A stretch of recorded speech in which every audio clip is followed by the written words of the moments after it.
Muslims living in this day and age, we don't have trust in Allah subhanahu wa ta'ala, and I'm guaranteeing you this. Our trust is not in Allah. Our trust is in the Benjamin, in the dollar, in the government, Centrelink, especially us living in the West. ما عندنا شيء نلبس والله العظيم. هدلكم بيوتكم؟ هدلهم كلهم ما عندنا شيء. هون بنشرب مي. People living in Syria now have their trust in whom? In Allah. Because they're going through hardship and they're feeling hardship. But us people who are living a cushy life, a nice life, an easy life, we wouldn't have a clue what trust means. Because seriously here, out of the brothers, who's worried if they get fired?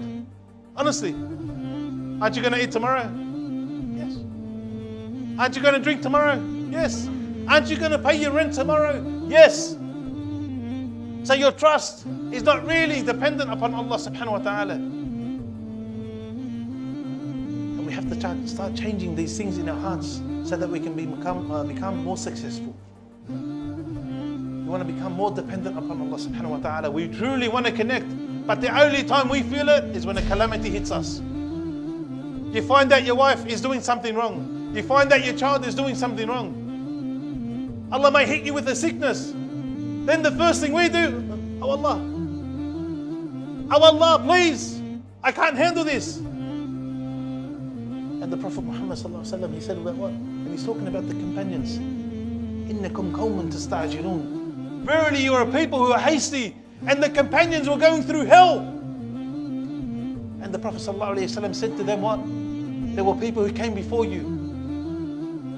They believed in Allah, these people, muwahideen. They were sawn in half. They were sawn into two pieces, and their insides were raked out with metal combs. But this didn't put them off their religion.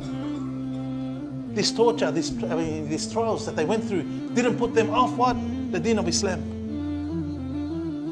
And we just get tested a little bit, and you find out our beards are gone, the hijab comes off, our clothes become tighter, the makeup for the sisters become more, and perfume and all this. I can't handle this religion, it's too hard.